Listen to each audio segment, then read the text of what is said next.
Maintenant, Surah 6, 97. Et c'est lui qui vous a assigné. C'est lui, Allah, qui vous a assigné les étoiles pour que par elles, les étoiles là, vous guidiez dans les ténèbres de la terre et de la mer. Tu vois les grands bateaux qui voyagent là, ce sont les étoiles issues pour se guider. Donc quand ils cherchent à être éclairés dans la religion musulmane, c'est la lune. Et quand ils cherchent à être guidés dans la religion musulmane, c'est l'étoile. Ça ne veut pas dire que nous on adore les étoiles. Non.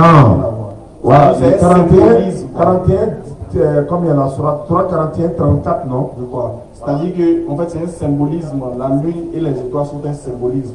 Vu que la lune éclaire, voilà, on te montre que l'islam est une religion qui éclaire.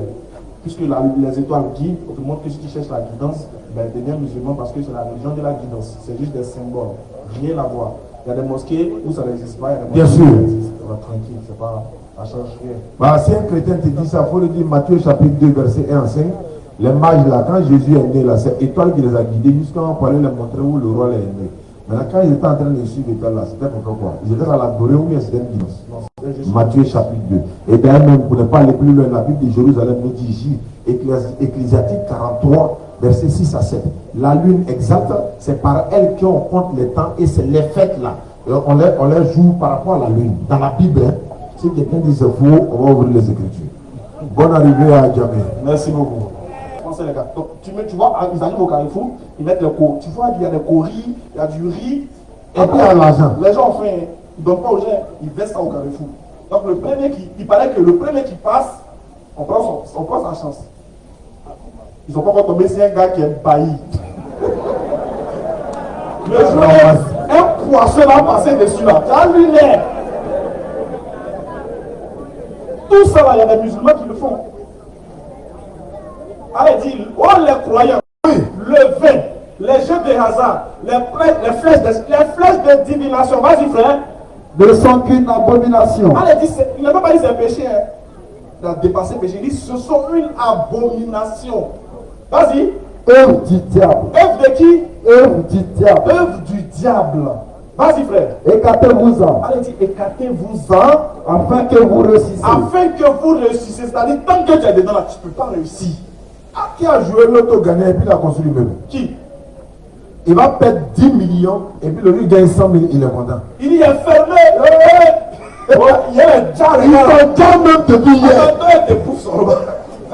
Une fois seulement tu as gagné là, tu fais bouche au quartier.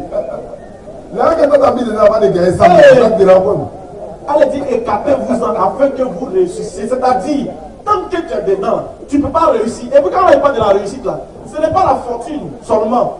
C'est-à-dire que tu es perdu sur la terre et tu es perdu dans l'au-delà. Ton âme est pauvre.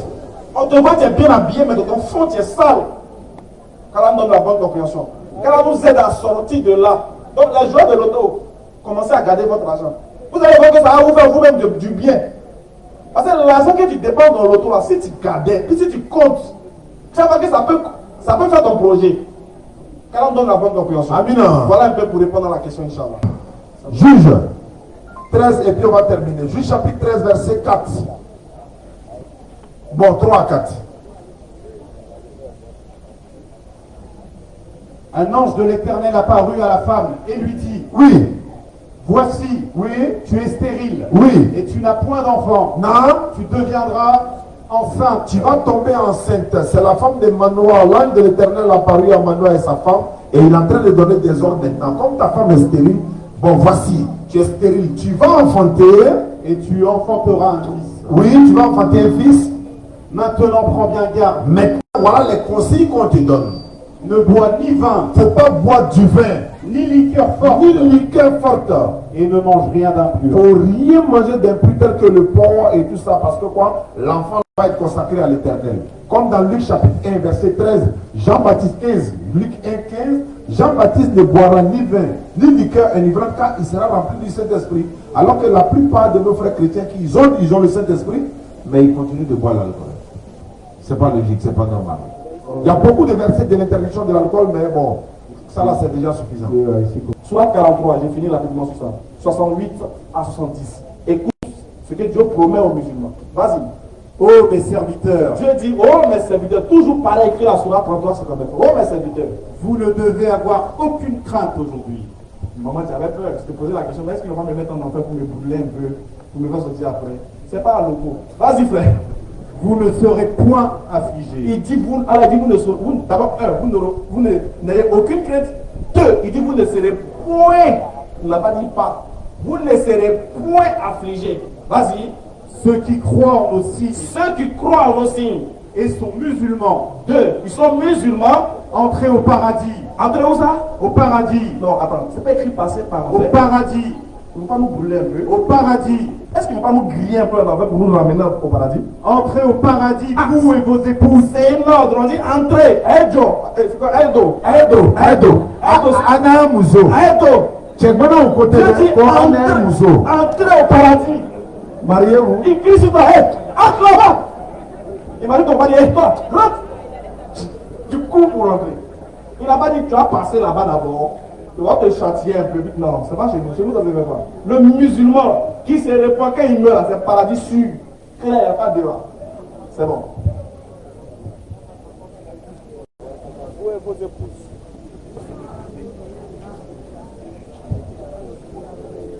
C'est bon? On espère qu'on a répondu à la question de la sœur. Ok.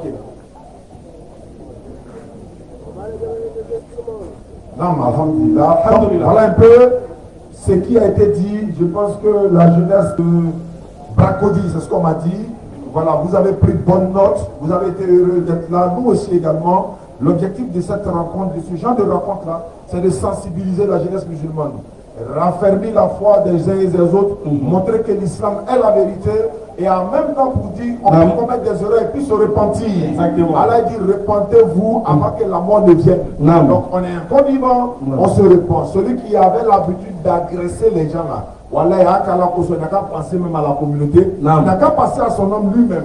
Parce que tu vas aller rendre compte, on va aller rendre compte. Claire. Alors que ça on se répand. Oui. Et puis il a dit de te repentir sans payer l'argent. Par contre, chez certaines personnes, il faut croire à la mort de quelqu'un pour être. Allah dit viens, prends l'ablution pour te procéder. Reconnais, il faut pleurer. Reconnais qu'il y a commis des erreurs, j'ai avorté, j'ai fait ceci, cela. Ne désespérez pas de la miséricorde d'Allah. C'était la DDR, alhamdulillah, Bracody, quartier Chiquito, Inch'Allah. Oui. Il y a quelque chose. Ok, alhamdulillah. Donc, pour terminer le forum, on va lever l'index tout le monde. Ceux qui vont attester la foi, qui ne sont pas musulmans. S'ils vont attester la foi, ils seront musulmans. Et Allah les pardonnera les péchés conformément à la Sourate 25, verset 68 à 70. Et c'est parti. Ashhadu an la ilaha illallah ashhadu anna Muhammadan Rasulullah.